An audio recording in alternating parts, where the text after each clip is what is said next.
নমস্কার বন্ধুরা, আরও একটি নতুন ভিডিওতে আপনাদের সবাইকে স্বাগত। আজ আমি আপনাদের তৈরি করে দেখাবো আলু, পটল এবং রুই মাছ দিয়ে একটি দুর্দান্ত স্বাদের ঝোলের রেসিপি, যেটা কি এই গরমের জন্য একেবারে উপযুক্ত আর এটি খেতেও অত্যন্ত সুস্বাদু হয়। চলুন তাহলে শুরু করা যাক আজকের এই ভিডিওটি। সবার প্রথমে গ্যাস ওভেনের উপরে কড়াই বসিয়ে দিয়ে দিলাম এর মধ্যে 2 টেবিল চামচ পরিমাণ সরষের তেল। প্রথমে আমরা এখানে মাছটাকে ভেজে নেব। তেল খুব ভালোভাবে গরম হয়ে যাওয়ার পর এবার এর মধ্যে দিয়ে দিলাম আগে থাকতে কেটে ধুয়ে বেছে রাখা মাছ। কিন্তু অবশ্যই আমি এখানে নুন হলুদ মাছগুলোকে মাখিয়ে রেখে দিয়েছিলাম 10 মিনিট মতো। তারপরে এই মাছগুলো আমি তেলের মধ্যে দিচ্ছি। আর এখানে আমি জ্যান্ত রুই মাছ নিয়েছিলাম, মাথাটা বাদ দিয়ে বাকি যে 3 পিস বেরিয়েছিল সেটি আমি এখানে রান্না করব। আর এই রান্নাটা আমি অল্প জনের মতো করছি, তাই এখানে অল্প পরিমাণ সব কিছু নিয়েছি। আপনারা আপনাদের পরিমাণ অনুযায়ী অবশ্যই নিয়ে নেবেন। এবার এই মাছগুলোকে একদিকটা ভেজে নেওয়ার পর অপর দিকে উল্টে দিচ্ছি। প্রথমে আমাদের হাই ফ্লেমে তেলটাকে ভালোভাবে গরম করে নেওয়ার পর গ্যাসের ফ্লেম মিডিয়ামে রেখে মাছগুলোকে ভেজে নিতে হবে।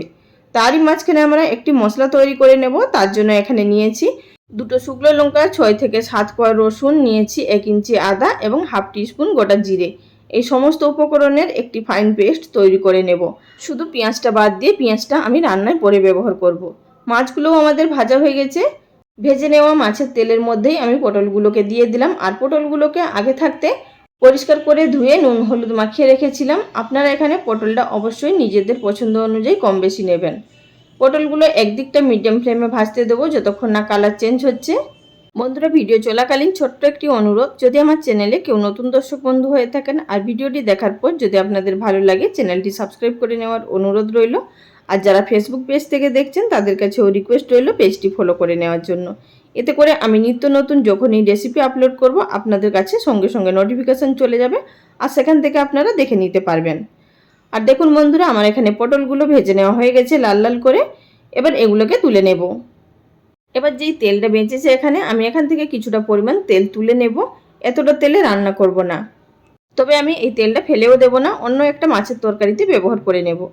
আপনারা চাইলে এখানে তেলটা পাল্টেও নিতে পারেন, যেহেতু তেলটা কালো হয়ে গেছে আমি আর পাল্টাইনি তেলটা। তো সেই একই তেলের মধ্যে দিয়ে দিলাম আগে থাকতে কুচিয়ে রাখা পেঁয়াজ। পেঁয়াজটা দিয়ে আমাদের নাড়াচাড়া করে ভেজে নিতে হবে মিডিয়াম ফ্লেমে যতক্ষণ না পেঁয়াজের কালার চেঞ্জ হচ্ছে। তারই মাঝখানে আমি দিয়ে দিলাম এখানে কিছুটা পরিমাণ জিরে, মানে 1/4 টিস্পুন পরিমাণ গোটা জিরে ব্যবহার করলাম। আপনারা চাইলে পেঁয়াজটা দেওয়ার আগেও জিরেটা ব্যবহার করতে পারেন। পেঁয়াজটা ভেজে নেওয়ার পর এবার আমি এর মধ্যে দিয়ে দিচ্ছি আগে থাকতে বেটে রাখা মশলা। সমস্ত মশলাটা দিয়ে দেওয়ার পর গ্যাসের ফ্লেম মিডিয়ামে থাকা অবস্থায় আমাদের এটিকে ভেজে নিতে হবে কিছুক্ষণের জন্য, প্রায় মিনিট 2-এর জন্য এটিকে ভেজে নিতে হবে। কিছুক্ষণ মশলাটা ভেজে নেওয়ার পর এবার আমি এর মধ্যে দিয়ে দিচ্ছি যে বাটির মধ্যে মশলা বেটে রেখেছিলাম সেই বাটিটা ধুয়ে কিছুটা পরিমাণ জল দিয়ে নাড়াচাড়া করে মিশিয়ে নিলাম। এখন আমি এর মধ্যে অ্যাড করে দিচ্ছি 1/4 টিস্পুন পরিমাণ কাশ্মীরি লঙ্কার গুঁড়ো। এটি কালারের জন্য ব্যবহার করছি, আপনারা না চাইলে নাও দিতে পারেন। আর দিলাম এখানে একটি মিডিয়াম সাইজের টমেটো কুচি। এখানে আপনারা চাইলে টমেটোটা গ্রেট করেও দিতে পারেন। আর দিলাম এর মধ্যে স্বাদ মতো নুন। আর দিলাম এর মধ্যে হাফ টিস্পুন পরিমাণ হলুদের গুঁড়ো। নুনটা অবশ্যই বুঝে দেবেন, যেহেতু আমাদের আগে থাকতে পটল এবং মাছের মধ্যে নুন দেওয়া আছে। আবার এটিকে লো ফ্লেমে কষিয়ে নেব যতক্ষণ না টমেটোগুলো ভালোভাবে গলে যাচ্ছে। আর নুনটা অবশ্যই এই পর্যায়ে দেবেন, এতে করে টমেটোটা খুব তাড়াতাড়ি গলে যাবে।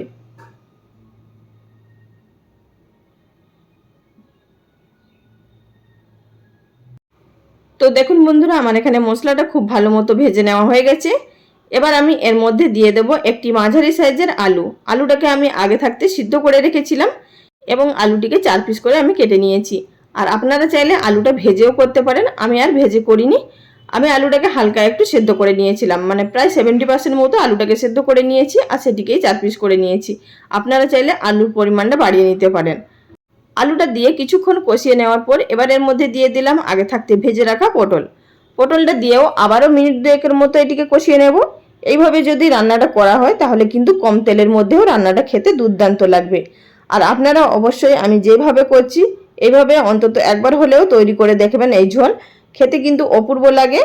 মিনিট 2 কষিয়ে নেওয়ার পর এবার এর মধ্যে দিয়ে দিলাম ঝোলের জন্য পরিমাণ মতো জল। তবে কিন্তু আমি এখানে খুব বেশি ঝোল রাখবো না, একটু গামাখা ভাব রাখবো, তাই জলের পরিমাণটা কম দিলাম।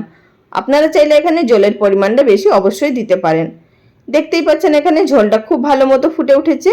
এই পর্যায়ে দিয়ে দিলাম 3টে চিরা কাঁচা লঙ্কা, এতে করে এই ঝোলের মধ্যে কাঁচা লঙ্কার ফ্লেভারটা খুবই ভালো আসবে। এবার গ্যাসের ফ্লেম একেবারে লোতে করে দিয়ে আমি এটিকে ফুটিয়ে নিলাম প্রায় 5 থেকে 6 মিনিট মতো।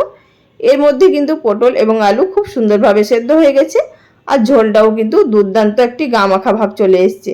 এইভাবে যদি লো ফ্লেমে ঝোলটাকে ফুটিয়ে নেওয়া হয় তাহলে কিন্তু ঝোলের টেস্টটাও খুব ভালো আসবে। আর এই পর্যায়ে আমি এর মধ্যে অ্যাড করে দিচ্ছি আগে থাকতে ভেজে রাখা মাছ।